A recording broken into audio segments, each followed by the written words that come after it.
عاملين ايه؟ يا رب كلكم تكونوا بخير زي ما وعدتكم ب دي اي واي او الداي او الدي زي ما انتوا حابين.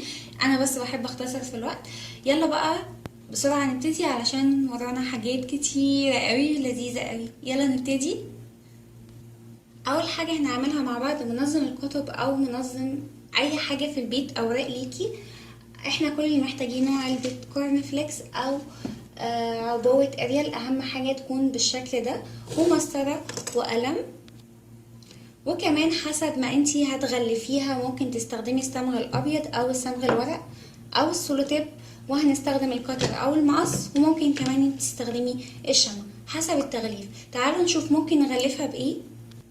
الاحتياجات ممكن تستخدمي شنطة زي شنطة سنتر بوينت او اي شنطة، المهم تكون غامقة، ده لو هتستخدميها للمطبخ زي اللي انتوا شفتوها معايا في الهاند ميد. انما لابنك ممكن تستخدمي اللي هو بتاع تغليف الهدايا او شنطة هدايا نفسها ممكن تغلفي بيها. في الحالة دي هنستخدم الشمع او الصمغ الابيض او السولوتيب. انا كنت عاملاها بالشنط اللي زي دي وسولوتيب عادي، ما استخدمتش اي حاجة من بره. لكن النهاردة هنعمل اللي هو الستيكر بيبر اللي انا كنت منزله شكل الموبايل بتاعي. سألتوني انا عاملاه بايه، كنت عاملاه بالستيكر بيبر ده. ليه استخدامات كتيرة وعاملة منه حاجات كتيرة جدا، وفي انواع منه كتيرة جدا على حسب ذوقك. هنعمل بيه النهاردة، ونفس اللي هعمله بيه هتعملي بيه الشنطة او ده، بس الفرق الصمغ ده هنستخدمه من غير صمغ. يلا نبتدي. انا هستخدم عبوة الاريال لاني محتاجاها للكتب بتاعه البيبي، هحط له فيها الكتب، فهنبتدي نعملها مع بعض. اول حاجة هبتدي اقص الجزء ده كده، واسيب الجزء ده كله. اوكي، هقص وارجع له زي ما انتوا شايفين كده. انا قصيت بس الجزء اللي فوق. هبتدي ان انتي تقيسي طبعا حسب المقاس اللي انتي عايزاه بالشكل اللي انتي حباه. يعني ممكن تعمليها زي دايرة، ممكن تعمليها عادي كده زي ما هي بالحافة بتاعتها دي مستقيمة. اوكي، فانا هقيس على حسب الكتاب بتاعي واشوف عايزة يطول، يعني المسافة بتاعته اللي هتطول قد ايه منه او اللي هتبقى باينة. اوكي، عشان بس البيبي بتاعي يبدأ ان هو، طبعا في ناس ما بتقصش المسافة دي كلها.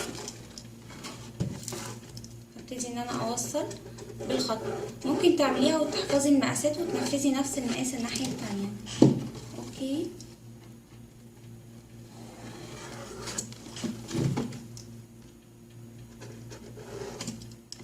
هبتدي اخد الخط بتاعي،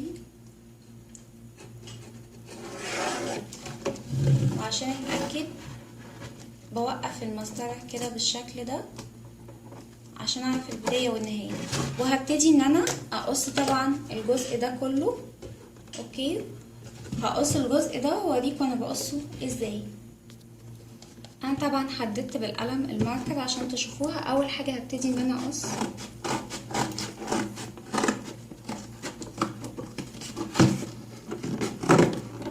كده، واقص الناحية التانية برضو. سوري الكاميرا اتهزت. اوكي كده انا خلاص خلصت الجزء ده كده. هبتدي ان انا اقصه كده.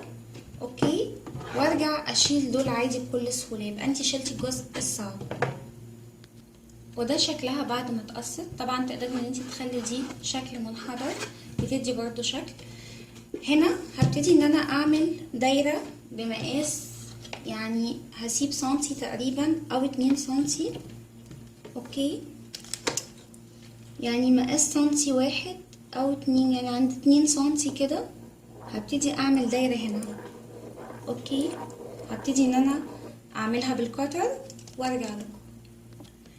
الدايره طلعت كبيره شويه بس مش مشكله، هي بتسهل عليكي ان انتي لو حطيتي كذا فايل جنب بعض تقدري ان انتي تشدي الفايل كده بسهوله. اوكي، هبتدي بقى ان انا اغلفها، وهو نفس عمليه التغليف دي هي بتبقى للشنطه او الورق بتاع الهدايا او كده. اوكي، هبتدي ان انا اقيس. بالشكل ده وابتدي ان انا اقص. ناخد بالنا عشان البيبر ستيكر بيلزق في بعضه، فلازم تكوني حريصة جدا وما تشيليش الورقة كلها مرة واحدة، لا لازم واحدة واحدة.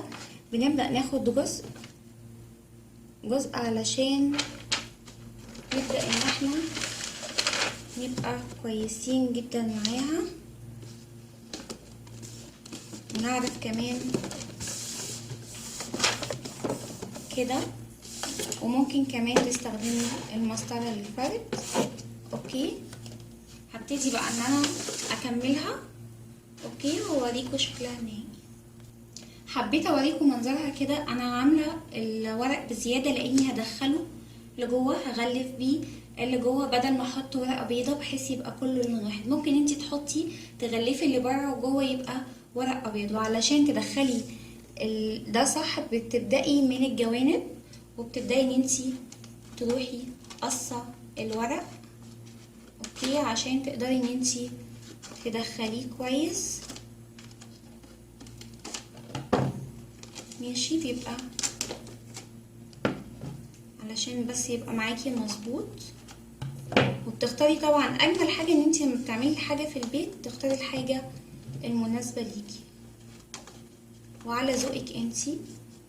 اوكي، وبتبدأي تدخلي لجوه. اوكي، انا هظبطها بس عشان هي عايزة ايدين. نعمل ايدين كده اهي. بتبدأ بيبقى بالشكل ده. اوكي، هكمل بقية الغلاف ووريها لكم. ده شكلها، وهبتدي ان انا احط لها ورقة في الجنب ده عشان طلع ان الورق فيه قصير، وطبعا طلع ان انت تكوني منضفاها. ونيجي للخرمة بتاعنا اللي هي الدايرة. بتبدأي ان انت تخرمي بالمقص كده، وبتبدأي ان انت بالراحة لحد السن بتاعها. تبدأي تفتحي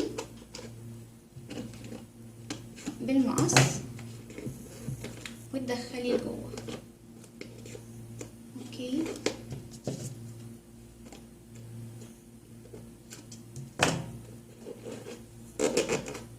كده. انا بس حبيت اوريكم دي عشان تعرفوا تعملوها. اوكي، وبتبقى الدايره بالشكل ده. تقدري ان انت تجيبي لها، ممكن علشان لو عايزه تخليه زي اللي بره الجاهز، تقدري ان انت تجيبي لها اللي هي بتاعه الستاير الحلقات، وتبداي ان انت تدخليها، فبتبقى شكلها جميل جدا. بس كده هو ده. وهدخل الورقه وخلاص كده اول حاجه خلصت. وده كان شكلها النهائي. ده انت تشوفي وتطلعي.